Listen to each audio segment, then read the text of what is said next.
Assalamualaikum warahmatullahi wabarakatuh. Baik, di sini kami dari kelompok 11 yang beranggotakan Devi Lindasari, Dewi Nurul Istiqomah, Ita Kumalasari, dan Sapitri Anggreni akan mempresentasikan hasil diskusi dari kelompok kami yang berjudul Masa Dewasa Madya. Pengertian dewasa madya. Dewasa madya adalah usia dewasa yang dimulai pada umur 40 tahun hingga usia 60 tahun.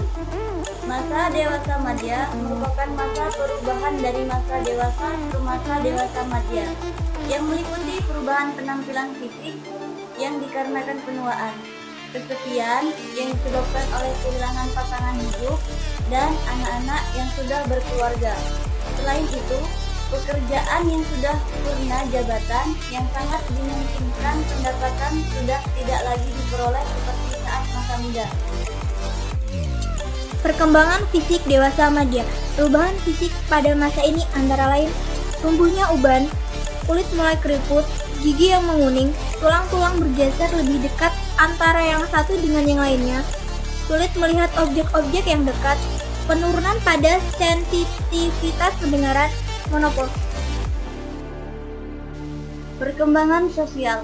Pada masa dewasa madya ini, individu memasuki peran kehidupan yang lebih luas.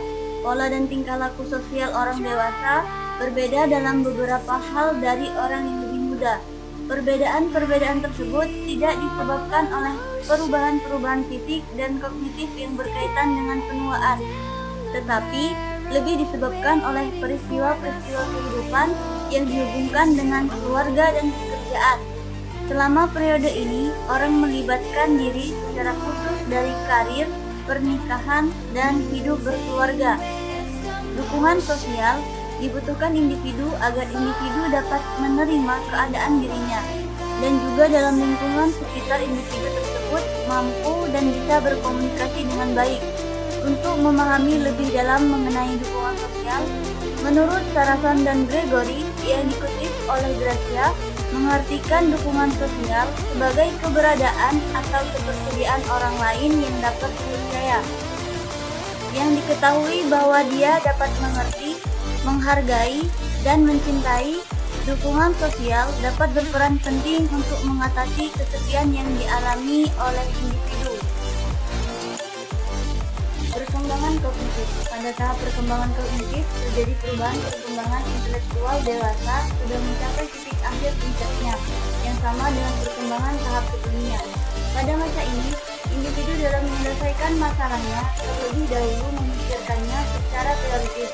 Ia menganalisis masalahnya dengan penyelesaian berbagai hipotesis yang mungkin ada. Atas dasar analisanya ini, seorang individu kemudian membuat suatu strategi penyelesaian. Perkembangan agama pada masa madya. Sejalan dengan tingkat perkembangan usianya, sikap keberagaman pada orang dewasa mempunyai ciri-ciri berikut. 1. Menerima kebenaran agama berdasarkan pertimbangan pemikiran yang matang, bukan sekedar ikut-ikutan. 2. Realis, sehingga norma-norma agama lebih banyak diaplikasikan dalam sikap dan tingkah laku. 3.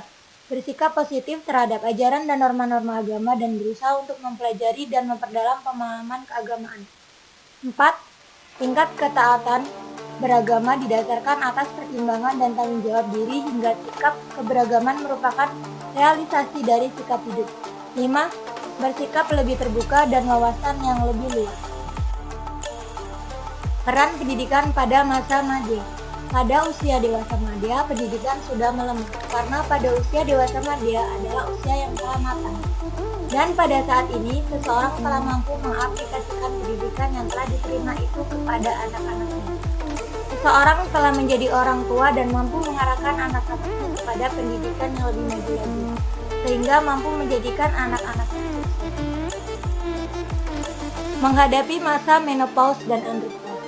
Bagi wanita, perubahan biologis yang utama terjadi selama masa pertengahan dewasa adalah perubahan dalam hal kemampuan reproduktif, yakni mulai mengalami menopause atau berhentinya menstruasi dan hilangnya kesuburan. Wanita dalam usia menopause mudah tersinggung, gugup, tertekan, dan depresi yang meningkat. Bagi laki-laki, proses penuaan selama pertengahan dewasa tidak begitu nampak jelas.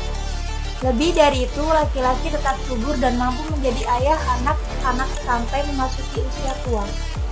Hanya beberapa kemunduran fisik juga terjadi secara berangsur-angsur seperti berkurangnya produksi air minum. Status sosial dewasa madya. Pada masa dewasa madya, selalu berpikir sebagai generasi pemimpin, menyebabkan mereka berusaha untuk memiliki harta benda banyak dan membuktikan memiliki simbol status sosial yang lebih tinggi.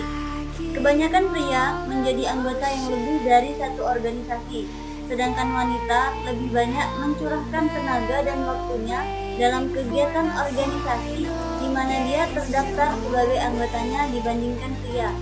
Kehidupan sosial mereka senang berkumpul dengan jenis kelamin yang sama. Perkembangan karir masa madya. Masa ketika individu telah mencapai puncak karir sehingga ia memiliki pekerjaan, peran, dan tanggung jawab yang lebih besar dalam sistem organisasi yang dibina semasa dewasa muda sebelumnya. Individu biasanya memerlukan kemampuan pemikiran dan keterampilan yang lebih kompleks. Kontribusi keluarga usia madya. Memasuki usia dewasa madya, seseorang pria harus mempersiapkan diri untuk dapat hidup dan menghidupi keluarganya. Ia harus mulai bekerja mencari nafkah. Kaum perempuan pun harus juga mempersiapkan dirinya untuk berumah tangga. Individu yang telah memasuki usia dewasa madya menghadapi penyesuaian terhadap kehidupan keluarga. Kontribusi terhadap anak. Para orang tua bahkan merasa bangga dan bahagia ketika melihat anak-anak sanggup melangkahkan kaki menjadi pribadi yang mandiri dan dewasa. Dan yang terpenting, hubungan antara orang tua dengan anak-anak mereka malah semakin berkualitas.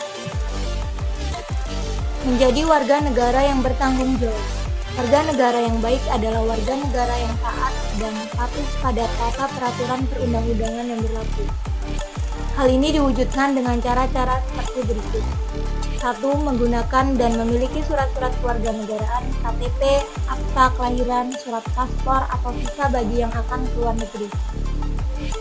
2. Membayar pajak, pajak televisi, telepon, listrik, air, pajak kendaraan, dan pajak tanah.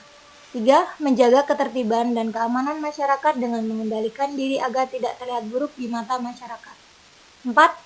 Mampu menyesuaikan diri dalam pergaulan sosial di masyarakat, ikut terlibat dalam kegiatan gotong royong, kerja bakti, membersihkan selokan, memperbaiki jalan, dan sebagainya. Sekian presentasi dari kelompok kami, kurang dan lebihnya kami mohon maaf. Wassalamualaikum warahmatullahi wabarakatuh.